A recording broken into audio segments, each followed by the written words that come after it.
Take off your dress. I want to see what I'm buying. Park Jun-seo watched the girl freeze. She was 23 years old, desperate, and completely at his mercy. Her fingers went white around her purse strap. Her breath caught in her throat. He didn't raise his voice. Didn't need to. In 64 years, he had learned that power whispered. Only the weak had to shout. She didn't move. Her eyes, blue, terrified, defiant even now, held his gaze. He leaned closer. Close enough that she could smell his cologne. Close enough that she could see the scar bisecting his left eyebrow, the mark of an assassination attempt he'd survived 30 years ago. Your sister has 6 months to live without my help. 5 minutes from now, it will be 5 months. His voice was calm, patient, terrifying. Undress or watch her die slowly. The choice is yours. Her hands moved, shaking, reaching for her zipper. Then he caught her wrist. Stop. She froze, tears spilling down her cheeks. She hadn't even realized she was crying. Jun-seo looked at her, this trembling girl who had walked into his office ready to sell herself for her sister's life, and felt something shift in his chest. Something he hadn't felt in over 20 years. He released her wrist and stepped back. I wanted to see if you would do it, he said quietly. If your love for your sister was real, or if you would refuse when the cost became tangible. You're sick, she whispered. Perhaps. He returned to his chair, sitting with the calm of a man who had all the time in the world. But I'm also the only person willing to save her life. So I suggest you consider my offer carefully. This is the story of how Park Jun-seo bought a bride, how he broke her down and built her up, and how the girl he purchased became the woman who saved him. Welcome, dark romance lovers. If stories of dangerous men and impossible choices make your heart race, subscribe and turn on notifications. Help me reach 10,000 subscribers so I can bring you more tales that will leave you breathless. Your support means everything. Now let's go back to the beginning. Claire Ashford was 23 years old and she was watching her sister die. Sophie was 16. Funny, stubborn, obsessed with K-pop and terrible at math. She wanted to be a veterinarian. Had a picture of a golden retriever taped above her bed, the dog she was going to adopt the minute she got her own apartment. She would never get that apartment. She would never get that dog. Because Sophie Ashford had aplastic anemia and her bone marrow was shutting down. The doctors explained it gently. Her body had stopped making blood cells. The ones that fight infection. The ones that help you heal. The ones that keep you alive. Without a bone marrow transplant, Sophie had 6 to 8 months. Maybe a year if they were lucky. The Ashford sisters had never been lucky. Their father was a mechanic who drank himself to death when Claire was 17. Drove into a concrete barrier on I-5 at 2 a.m. The police said he died on impact, which was supposed to be comforting. Their mother checked out after the funeral. Not physically, she still went to work, still made dinner sometimes. But the woman who used to sing in the kitchen and help with homework? She was gone. Buried with their father, even though her body kept walking around. So Claire raised Sophie. Dropped out of college after 2 years when Sophie got sick. Still owed $22,000 in student loans for a degree she never finished. Worked the night shift at a 24-hour pharmacy, 11 p.m. to 7 a.m., $14.50 an hour, no benefits. Their apartment was a 340-square-foot studio above a dry cleaner in Tacoma. Mattress on the floor. Hot plate instead of a stove. Claire and Sophie shared the mattress, curled together like they did when they were kids and scared of thunderstorms. Only now the thing they were scared of was so much worse than thunder. The transplant was Sophie's only chance. One hospital in Seoul could do it, Asen Medical Center. One doctor in the world had a 78% survival rate for cases like hers. Everyone else was a coin flip. The cost? $2.3 million. Claire tried everything. GoFundMe raised $4,200 in 3 months. Grants and charities, waitlisted, denied, waitlisted, denied. The hospital in Seoul required a $500,000 deposit before they'd even schedule the procedure. She had $847 in her checking account. Sophie was getting worse. She bruised if you hugged her. 17 pills a day to keep her stable, $3,400 a month. Insurance stopped covering them in June. Claire sold everything. Her car. Her laptop. The jewelry her grandmother left her. Worked 60 hours a week and slept in the break room because she couldn't afford gas to drive home. It wasn't enough. It was never going to be enough. Then, in September, she got a phone call. Park Jun-seo had been watching Claire Ashford for 3 weeks. Not personally, he had people for that. They brought him reports, photographs, financial records, medical files. Everything there was to know about the 23-year-old pharmacy clerk who was killing herself trying to save her sister. He learned that she worked double shifts without complaint, that she visited Sophie every day even when she was exhausted, that she had turned down 3 men who'd offered to help her financially because she knew what that kind of help really meant. He learned that she was stubborn, proud, and completely alone. She was perfect. Jun-seo was 64 years old. He had buried his first wife, a car bomb meant for him 28 years ago. He had buried his only son, killed by a rival family when the boy was 19. He had spent the last 2 decades building an empire and destroying anyone who threatened it. He had everything: money, power, respect, fear. What he didn't have was an heir. Jun-seo needed a wife. Someone young enough to bear children. Someone without family connections that would complicate his business. Someone with something to lose, and therefore something to ensure their loyalty. Claire Ashford had a dying sister. She would do anything to save her. He made the call. The black Mercedes picked Claire up at 6 p.m. The driver didn't speak. They drove for over an hour through neighborhoods she'd never seen, gates, security cameras, houses set so far back from the road they were barely visible. The building was all glass and steel, with a view of Puget Sound that probably cost more than everything Claire would earn in her lifetime. She was led to a top-floor office where Park Jun-seo sat behind a desk made of black wood that gleamed like a mirror. He was tall even sitting down. Broad shoulders that hadn't softened with age. Silver hair cropped military short. A face carved from stone with eyes so dark they looked black. He wore a charcoal suit that fit like it had been sewn onto his body. A watch on his wrist worth $340,000. He looked at Claire the way a collector looks at a painting he intends to acquire. Miss Ashford. His voice was deep, accented, calm in a way that felt dangerous. Please, sit. She sat. Her legs were shaking. Your sister is dying, he said. Not a question. Aplastic anemia. She needs a transplant at Asen Medical Center in Seoul. The procedure costs $2.3 million. You have no means to pay for it. How do you know all this? I know many things. He studied her face with an intensity that made her want to look away. She didn't. I also know you've exhausted every legitimate option. Your sister will die before you can save her.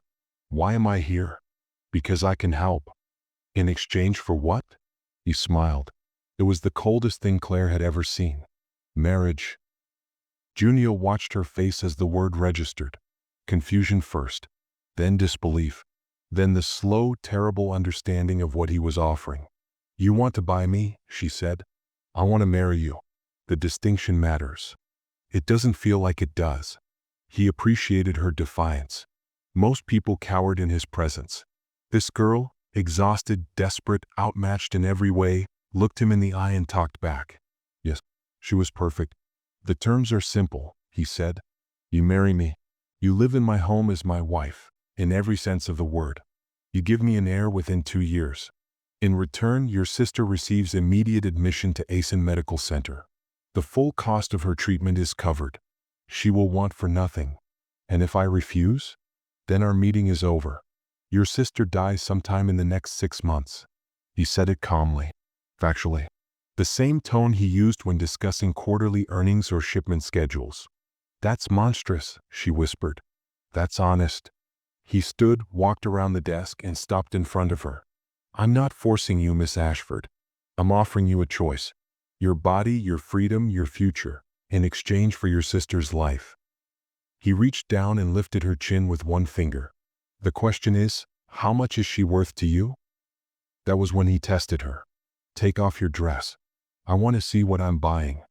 He watched her hands shake as they reached for the zipper. Watched the tears stream down her face. Watched her prepare to humiliate herself for someone she loved. Then he stopped her.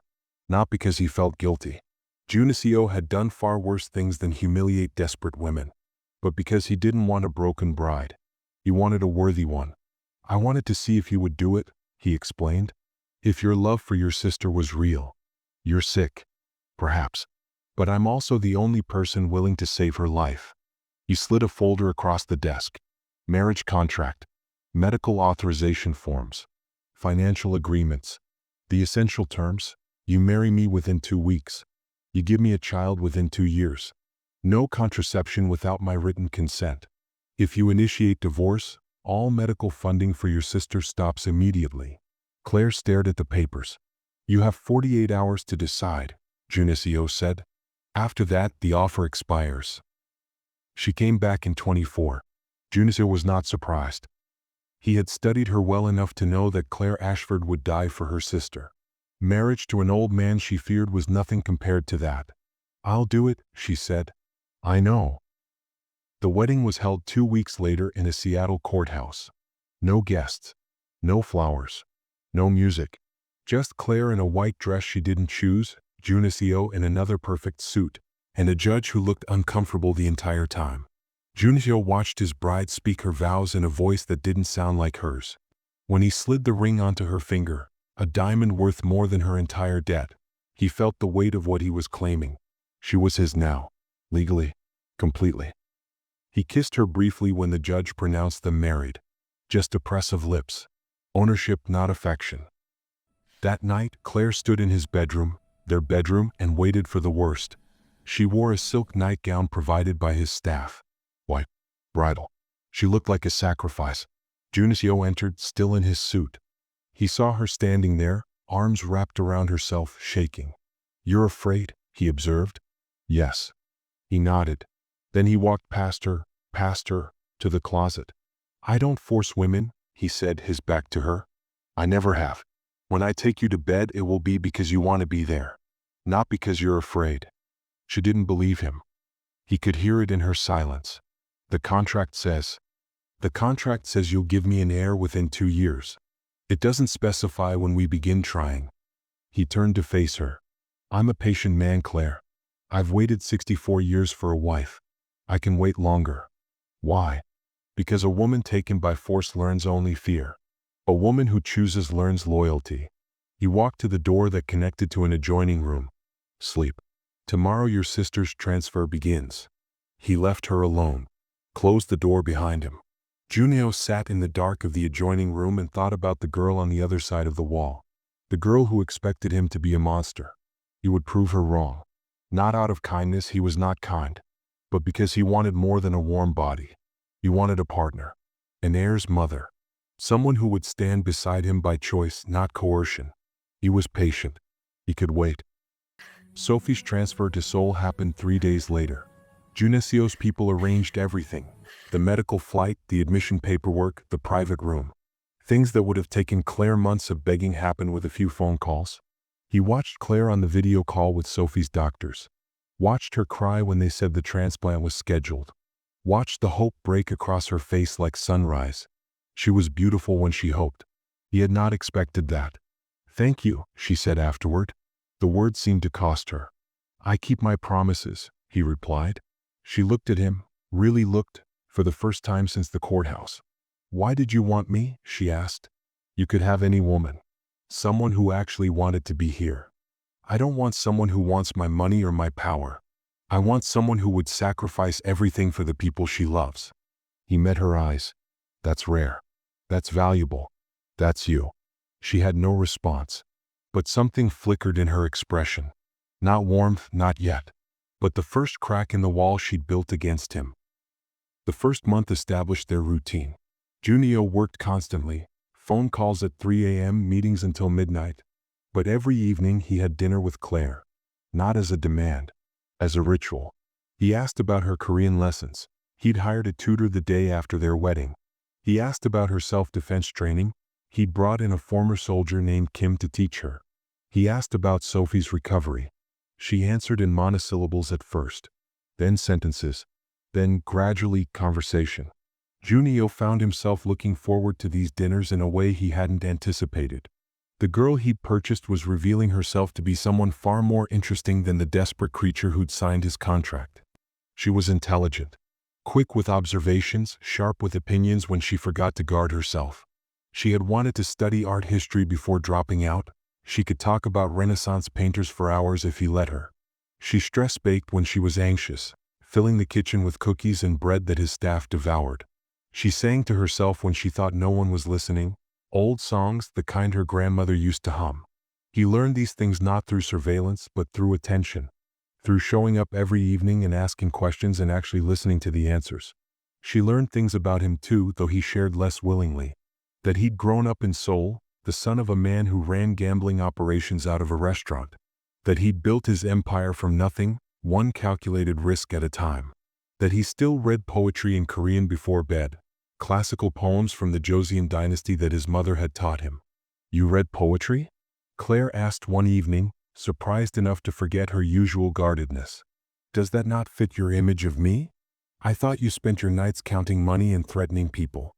"I do that during business hours." He smiled slightly. "The poetry is for when I need to remember that beauty exists." She looked at him differently after that. Not warmly, not yet, but with curiosity instead of pure wariness. They were not friends. They were not lovers. But they were becoming something. Two people circling each other, waiting to see who would move first. The staff noticed the change before either of them did. Sophia, the head of household, had worked for Jun-seo for 15 years. She had seen him at his coldest, his cruelest, his most grief-stricken. She had never seen him like this. He asked for Claire's favorite foods to be added to the menu. He had fresh flowers placed in her room, irises, after she mentioned once that her grandmother had grown them. He came home earlier from meetings, citing fatigue, though Sophia knew he simply wanted to be there when Claire sat down for dinner. "He's falling in love," Sophia told Kim, the trainer. "The old fool is actually falling in love." "She's not," Kim replied. "Not yet. But she's starting to see him. Really see him. That's the first step." Jun-seo would have been furious to know his staff discussed him this way, but he was too distracted to notice. Too busy watching Claire laugh at something the chef said. Too busy memorizing the way she tilted her head when she was thinking. Too busy hoping that the wall between them would continue to crack. Jun-seo found her in his study one evening, looking at a photograph. His wife, his son, both dead, both because of him. He should have deflected, maintained the distance that kept him safe. Instead, he walked closer, close enough to see which photograph she'd found, the one from Jaewon's 18th birthday, 3 months before he was killed. Sumin was laughing at something their son had said. Jun-seo had taken the picture himself, not knowing it would be one of the last. "What were their names?" Claire asked. "My wife was Sumin. My son was Jaewon." His voice was steady, but it cost him. "They've been gone for over 20 years. Some days it feels like yesterday. Other days, I struggle to remember the exact sound of her voice, and that terrifies me more than any enemy ever could." "I'm sorry." "Don't be. You didn't kill them." He finally looked at her. "I did. Not with my own hands. But my enemies used them to hurt me because I wasn't careful enough. Because I thought I could have this life and also have love. So you gave up on love." "I gave up on deserving it." He took the photograph from her gently, set it face down. "Until you. I'm not here because I love you. I know." He smiled, sad, honest, unlike anything she'd seen from him before. "But you're here. And every day you stay, every day you don't look at me with hatred, feels like a gift I haven't earned." She left without responding. But Jun-seo saw her pause at the door, saw her glance back, saw the confusion on her face, the look of someone whose certainties were shifting beneath her feet. It was a small thing, meant everything. She started joining him for breakfast after that. Not dinner, they always had dinner together. But breakfast was his time. Early morning with coffee and newspapers and the silence of a man preparing for battle. The first morning she appeared, he looked up, surprised. His heart did something strange in his chest. A flutter, like a much younger man feeling his first attraction. He said nothing, just gestured to the chair across from him. They ate in comfortable silence. Jun-seo pretending to read his newspaper while actually watching her over the top of it. The way she wrapped her hands around her coffee cup. The way she ate slowly, deliberately, like someone who'd learned not to take food for granted. When he finished, he said, "Thank you." "For what?" "For being here." That was all. No demands. No expectations. But she came back the next day, and the day after that, and every day for 3 weeks straight. Their conversations deepened over those breakfasts. Claire told him about her father, The drinking, the violence when he drank, the relief mixed with grief when he died. She told him about her mother's retreat into herself, how Claire had become Sophie's parent at 17. "You've been carrying everyone your whole life," Jun-seo observed one morning. "Who carries you?" "No one." She said it without self-pity. "Just fact. That's not how my life works. It could be different now. Because you bought me? Because you're not alone anymore." He held her gaze. "I know I'm not what you would have chosen. But I'm here, Claire. I'm not going anywhere. And if you ever need someone to carry the weight, even for a moment, I would consider it an honor." She looked at him for a long time. Then, quietly, "I don't know how to let someone help me. Then let me teach you." That night, for the first time, she said goodnight to him by name. "Good night, Jun-seo." Not sir. Not silence. His name in her voice, soft and uncertain. He lay awake for hours, replaying the sound of it. The wall was cracking. Slowly. But it was cracking. 4 months in, Jun-seo received word that a Japanese syndicate he'd humiliated years ago was planning retaliation. He increased security, moved his most vulnerable assets, made arrangements for Claire's safety. Then he left for Vancouver to handle the threat directly. He should have taken her with him. He should have known they would come for what he valued most. The attack came at 3:47 a.m. 6 men, armed. They breached the east wall while most of the security team was in Vancouver with Jun-seo. Claire was alone in the library when she heard the first gunshot. Jun-seo learned what happened next from security footage and survivor accounts. How his wife, the girl he'd bought, the girl he'd expected to cower, had grabbed a letter opener and moved toward the danger instead of away from it. How she'd fought. Disarmed one man with techniques Kim had taught her. Shot 2 others with a gun she'd taken from an attacker she'd incapacitated. How she'd made it to the panic room and locked herself inside with blood on her hands and a weapon she'd never expected to use. When Jun-seo watched the footage later, his hands shook. He had trained her to protect herself, but he never imagined she would actually need to. Never imagined watching his wife, small, desperate, magnificent, fight for her life against men sent to destroy her. His helicopter landed 4 hours after the attack ended. He ran through his own house like a man possessed. Found her in the panic room. Alive. Shaking. Covered in blood that wasn't hers. He pulled her into his arms and held her so tightly she couldn't breathe. "You're alive," he said. Over and over. "You're alive." She should have pushed him away. Should have blamed him. His enemies. His world. Instead she held on. "I killed them," she whispered. "I killed 2 people. You survived." His voice broke. "That's all that matters." He pulled back to look at her face. His eyes were wet. Tears, from a man who hadn't cried in 20 years. "You saved yourself," he said fiercely. "You were brave and strong and magnificent. I'm proud of you. Do you understand? I'm proud of you." Something broke in her expression. Not the wall, something else. Something that had been waiting to break. She kissed him. It was desperate and fierce and fueled by adrenaline. Jun-seo kissed her back. Months of tension igniting in a single moment. Then he stopped. Pulled away. "Not like this," he said. "Not because you're scared. I know, and I want to give it to you. But not tonight." He pressed his forehead to hers. "When we come together, it will be because you've chosen me. Not because you need to feel alive after almost dying."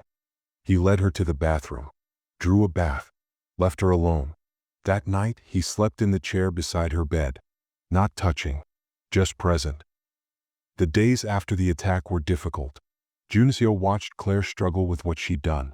The weight of taking a life, even in self-defense, was not something that faded quickly. He found her in the library 3 days later, staring at a book she wasn't reading. "I keep thinking I should feel worse," she said without looking up. "They were trying to kill me. But I ended their lives. Doesn't that mean something? It means you're human." He sat across from her. "The good ones, the ones who last, they all struggle with this. Not because they're weak. Because they're still capable of seeing the enemy as a person. Does it get easier? No. But you learn to carry it." He leaned forward. "If you had died in that attack, I would have burned the world to avenge you. And then I would have had nothing left to live for." She looked at him sharply. "I'm 64 years old," he continued. "I've outlived everyone I've ever loved. I thought I was done. Thought I'd finish my life alone, with nothing but money and power and an empty house." His voice cracked. "Then you walked into my office, terrified but defiant, willing to sacrifice everything for your sister. And I thought, maybe I could have something real one more time before I die. You forced me into this marriage." "I did. And I will spend whatever time I have left making that up to you." He stood. "I don't expect you to love me, but I need you to know that what I feel for you is real, has been real since the beginning, will be real until I take my last breath." He left her alone with his words. That night, Claire couldn't sleep. Jun-seo knew because he couldn't sleep either. He sat in his study, pretending to work, thinking about her in the room above, thinking about the kiss, thinking about everything. Around 3 a.m., he heard her footsteps in the hall, heard her pause outside his study door, heard her walk away. She wasn't ready, but she was thinking about it. For Jun-seo, that was enough. For now. 2 weeks later, she came to him. How she'd fought, disarmed one man, shot 2 others. How she'd made it to the panic room and locked herself inside with blood on her hands and a gun she'd taken from someone she'd killed. When Jun-seo's helicopter landed 4 hours later, he ran through his own house like a man possessed. Found her in the panic room, alive, shaking, covered in blood that wasn't hers. He pulled her into his arms and held her so tightly she couldn't breathe. "You're alive," he said, over and over. "You're alive." She should have pushed him away, should have blamed him, his enemies, his world. Instead, she held on. "I killed them," she whispered. "I killed 2 people. You survived." His voice broke. "That's all that matters." He pulled back to look at her face. His eyes were wet. Tears from a man who hadn't cried in 20 years. "You saved yourself," he said fiercely. "You were brave and strong and magnificent. I'm proud of you. Do you understand? I'm proud of you." Something broke in her expression. Not the wall, something else. She kissed him. It was desperate and fierce and fueled by adrenaline and something darker. Jun-seo kissed her back. Months of tension igniting in a single moment. Then he stopped, pulled away. "Not like this," he said. "Not because you're scared. I know, and I want to give it to you. But not tonight." He pressed his forehead to hers. "When we come together, it will be because you've chosen me, not because you need to feel alive after almost dying." He led her to the bathroom, drew a bath, left her alone. That night, he slept in the chair beside her bed, not touching, just present. The days after the attack were difficult. Jun-seo watched Claire struggle with what she'd done. The weight of taking a life, even in self-defense, was not something that faded quickly. He found her in the library, staring at a book she wasn't reading. "I keep thinking I should feel worse," she said. "They were trying to kill me, but I ended their lives. That's what makes you human." He sat across from her. "The good ones, the ones who last, they all struggle with this. Does it get easier? No. But you learn to carry it." He leaned forward. "If you had died in that attack, I would have burned the world to avenge you. And then I would have had nothing left to live for." She looked at him sharply. "I'm 64 years old," he continued. "I've outlived everyone I've ever loved. I thought I was done. Then you walked into my office, terrified but defiant, willing to sacrifice everything for your sister." His voice cracked. "And I thought, maybe I could have something real one more time before I die. You forced me into this marriage." "I did. And I will spend whatever time I have left making that up to you." He stood. "I don't expect you to love me, but I need you to know that what I feel for you is real." He left her alone with his words. That night, Claire couldn't sleep. She thought about everything Jun-seo had done.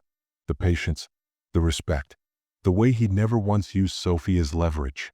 She thought about the kiss, the way her body had responded. Somewhere around 3 a.m., she admitted the truth to herself. She didn't hate him anymore. She wasn't sure when it had changed, but the hatred was gone. 2 weeks later, she went to him. Jun-seo was in his study working late. He looked up when she appeared in the doorway. "Sophie's scans came back clean," she said. "The transplant worked. She's in remission." He smiled. "That's wonderful news. She wants to come here. To see me. I'll arrange it." Claire stepped into the room, closed the door behind her. Jun-seo's breath caught. He knew that look, had been waiting for it. You saved her life, Claire said. Not just with money. You made things happen that shouldn't have been possible. I keep my promises. You've kept all of them. She moved closer. You haven't touched me. Haven't pressured me. Haven't used Sophie as leverage. I told you. I'm patient. I know. She stopped in front of his desk. I'm done making you wait. Jun-seo stood slowly, came around the desk, stopped close enough to touch. Are you certain? Yes. This is an obligation? Or gratitude? It's choice. She reached up and touched his face. My choice. For the first time since I walked into your office. Jun-seo kissed her. Slow. Deliberate. A claiming that took its time. He carried her to their bedroom. Their bedroom, finally. What followed was everything he had waited for. She was fierce and responsive and completely present. Not performing. Not enduring. Choosing. Afterward, wrapped in his arms, Claire whispered, I didn't expect this. Neither did I. He pulled her closer. I thought I was buying a bride. I didn't know I was finding a partner. Sophie arrived 3 weeks later. Jun-seo watched the reunion from across the driveway. Claire running down the stairs. He'd told her a dozen times not to run, but she never listened, nearly knocking her sister over. The two of them holding each other and crying. He had given Claire this moment, this joy, this reunion she'd sacrificed everything for. It was worth more than anything he'd ever acquired. More than money. More than power. More than the empire he'd spent 40 years building. Sophie was thin but alive. 17 now, she'd had a birthday in Seoul. Fierce in the way her sister was fierce, with the same stubborn jaw and the same sharp eyes. She looked at Jun-seo across the driveway and he saw the assessment happening. The calculation. This girl who had almost died was sizing up the man who'd bought her sister. At dinner she made her move. You're old, she said bluntly. I am. Like really old. You could be her grandfather. Also true. Why does she love you? The question landed like a grenade. Jun-seo saw Claire freeze, saw her struggle with the word love, saw the truth of it hit her even as she tried to formulate an answer. He looked at his wife across the table. You should ask her. Sophie turned to her sister. Waiting. Because he saved you, Claire said slowly. Because he was patient when he didn't have to be. Because he taught me to be strong instead of keeping me weak. She paused and Jun-seo watched her face as she reached for the truth. Because he sees me. Not what he can take from me. Just me. It wasn't a declaration. It wasn't poetry. But it was real and Jun-seo felt his heart crack open in his chest. Sophie was quiet for a long moment. Then she looked at Jun-seo with something that might have been grudging acceptance. If you hurt her, I'll kill you. I don't care how old you are. Jun-seo nodded gravely. That's fair. Later that night, after Sophie had gone to bed in the guest room she'd been assigned, Jun-seo found Claire on the balcony, looking at the stars. She likes you, Claire said without turning around. She threatened to kill me. That's how you know she likes you. If she didn't care, she wouldn't bother. Jun-seo stood beside her, close but not touching. She asked if you love me. I know. You said I see you. You do. She finally turned to face him. Better than anyone ever has. I don't know if that's love. I don't know what love is supposed to feel like. But I know that when I think about the future, you're in it. And I know that scares me less than it used to. It wasn't, I love you. But for Jun-seo it was enough. Claire told him about the pregnancy 2 months later. She found him in his study, working late as usual, and simply said, I'm pregnant. Jun-seo stared at her. Then at her stomach. Then at her face again. A child? He whispered. Our child. Yes. Are you? He couldn't finish the question. Couldn't bear to hear if she wasn't happy. I'm terrified, she admitted. And overwhelmed. And probably going to throw up again in about 10 minutes. She smiled, small but real. But yes, I'm happy. He pulled her into his arms. I am 64 years old. I buried my first wife and my son. I never thought, his voice broke. I never thought I would have this again. He cried. Jun-seo, who commanded armies and destroyed enemies without flinching, wept with joy in his wife's arms. The pregnancy changed him. Jun-seo had always been protective. Now he became obsessive. He hired a private doctor who visited 3 times a week. Had the chef create meal plans approved by nutritionists. made Claire cut back on her training. "I'm pregnant, not dying," she told him after he tried to carry her up the stairs. "I'm being careful. I've lost too much, Claire. I won't lose this. I won't lose you." The fear in his eyes was real. This man who had faced death countless times, who had survived assassination attempts and gang wars and the loss of everyone he loved, he was terrified of losing a baby he hadn't met yet. Claire took his face in her hands. "You won't lose us. I'm healthy. The baby's healthy. The doctors say everything is perfect. Doctors told me Jae-won was healthy too. 3 weeks before he was killed. That was different. That was violence. This is just pregnancy. You're not just anything." He pressed his forehead to hers. "You're everything." He began stepping back from his empire in the 4th month. Jun-seo had always known he would have to make this choice eventually: stay in the life and risk his family, or get out and risk his legacy. The pregnancy made the choice simple. He transferred control of dangerous operations to lieutenants he trusted, liquidated businesses that drew too much attention, started the slow process of becoming legitimate. "What are you doing?" Claire asked one evening, watching him sign papers that dissolved a company worth millions. "Building something different. My child will not grow up the way my son did. Will not die the way my son did." He placed his hand on her growing belly. "I'm getting out, Claire. For you. For our family." It wasn't complete. Men like Jun-seo are never completely free of their past. But it was real. Every day he made choices that moved them toward something safer. Something that looked almost like normal. Their daughter was born on a Tuesday morning in spring. 7 pounds 4 ounces. Dark hair like her father. Her mother's nose. A cry that filled the delivery room and shattered Jun-seo's heart in the best possible way. He held her with shaking hands, whispering promises in Korean. Prayers his mother had taught him. Declarations of love he'd never thought he'd make again. They named her Mia. It meant mine in Italian. Beautiful in Scandinavian languages. In their family it meant miracle. Sophie was the first visitor. She held her niece with the careful terror of someone who'd never held a baby before and burst into tears. "She's so small," Sophie whispered. "Claire, she's so small. She'll grow. You almost died for me. And now you have this." Sophie looked up at her sister, tears streaming down her face. "Was it worth it? Everything you went through?" Claire looked at Jun-seo, standing in the corner of the hospital room, watching his daughter with an expression of wonder that transformed his face entirely. "Yes," she said. "It was worth it." 3 years later they married again. Claire's choice this time. A ceremony she planned. A dress she picked. A garden overlooking Puget Sound on the first warm day of spring. Sophie was the maid of honor, healthy now, finishing her first year of pre-veterinary studies. Mia was the flower girl, eating more rose petals than she threw. Jun-seo stood at the altar in a suit that cost more than Claire's old apartment, watching his wife walk toward him like she was the most beautiful thing he'd ever seen. Because she was. "You didn't have to do this," he whispered when she reached him. "I wanted to. I wanted to marry you when it meant something. It always meant something to me. Now it means something to both of us." The vows they spoke were their own. No contracts. No clauses. Just promises they met. "I didn't choose you at the beginning," Claire said. "You chose me when I had no choice. But I'm choosing you now. Today. Tomorrow. Every day until there are no more days." Jun-seo cried. Didn't try to hide it. "I don't deserve you," he said. "I never did." "No. But you spent 3 years earning me anyway. And that's worth more than deserving ever could be." They had a son the following year. James J. Park, named for Claire's grandfather and Jun-seo's father. He had his father's intensity and his mother's stubbornness, a combination that guaranteed chaos.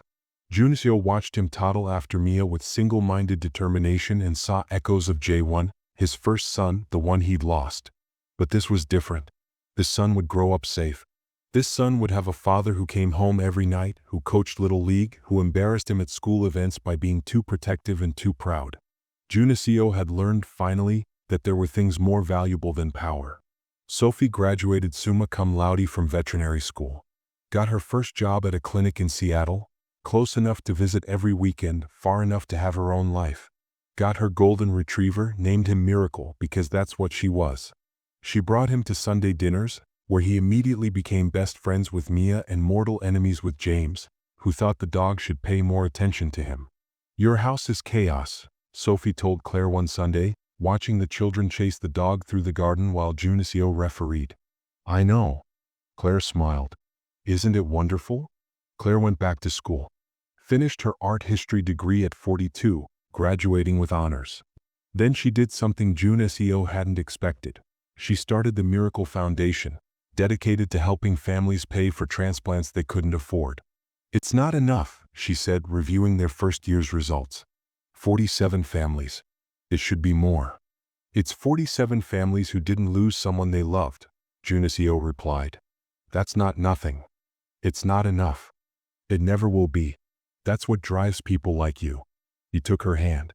"But it's more than you had when you walked into my office. And every year it grows." The foundation became Claire's purpose. Her way of transforming the worst moment of her life into something that helped others. Jun-seo funded it without question, without limits, without ever asking for credit. It was the least he could do. She had given him everything. On their 10th anniversary, they stood on the balcony of their home watching the sunset. Mia, now 12, was inside fighting with 8-year-old James over whose turn it was to pick the movie. Their arguments were legendary. Both children had inherited their parents' stubbornness. Sophie was in the kitchen with her fiancé, a gentle veterinarian named Michael who had never heard of Jun-seo's past and never needed to. They were helping the cook prepare dinner, arguing about seasoning in a way that sounded like flirting. The house was full of noise and life and love. Full of everything Jun-seo had thought he'd never have again. "Do you regret it?" he asked. "Yeah, sometimes." Always with the same quiet fear that someday the answer would change. Claire turned to face him. 72 years old now. Still strong but slower. Gray where he used to be silver. Lines where there used to be strength. He used a cane some days, though he pretended it was just for balance. But his eyes, those dark eyes that had terrified her once, still looked at her like she was the center of his universe. "I regret how it began," she said honestly. "The fear. The coercion. The impossibility of the choice you gave me." He nodded, accepting this. He always did.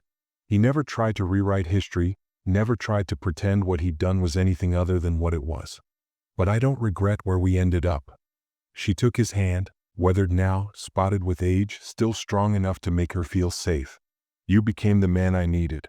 And I became strong enough to stand beside you. That's worth something." "Worth everything," he said, pulling her close. "You're worth everything, Claire. You always were." From inside James's voice, "Mia hit me." Mia's response, "He started it." "Sophie, I'm not refereeing this." "Where's your father?" Jun-seo sighed. "Duty calls." Claire laughed. "Go. Save your children from each other. I'll be right here." He kissed her forehead. "Always. Always." She watched him walk inside, slower than he used to, but still commanding, still the man who'd changed her life in ways she never could have imagined. Park Jun-seo was 64 years old when he bought a bride. He didn't expect to fall in love with her. Didn't expect her to fight back, to grow strong, to become the partner he never knew he needed. He expected a transaction. He got a transformation. He expected obedience. He got a woman who challenged him, changed him, made him better than he'd ever been. He expected to use her. Instead, she saved him. Claire Ashford was 23 years old when she sold herself to save her sister. She didn't expect to find love in a gilded cage. Didn't expect the monster to become a man. Didn't expect to choose one day the person who had taken her choice away. She expected survival. She got a life. She expected to endure. Instead, she thrived. Sometimes the worst beginning leads to the most unexpected happiness. Sometimes the man who claims you is also the man who sets you free. And sometimes, if you're patient enough, the woman you bought becomes the woman who saves you. If this story touched your heart, if it made you believe that love can bloom even in the darkest circumstances, subscribe and leave a comment below. Tell me your favorite moment. Was it when she fought back during the attack? When she finally went to him? When Sophie met her niece for the first time? Your support means everything. It helps me bring you more stories about dangerous love, impossible choices, and the kind of men who change everything. Until next time, remember, sometimes the person who saves you isn't the one you expected. And sometimes the price you pay leads you exactly where you were meant to be.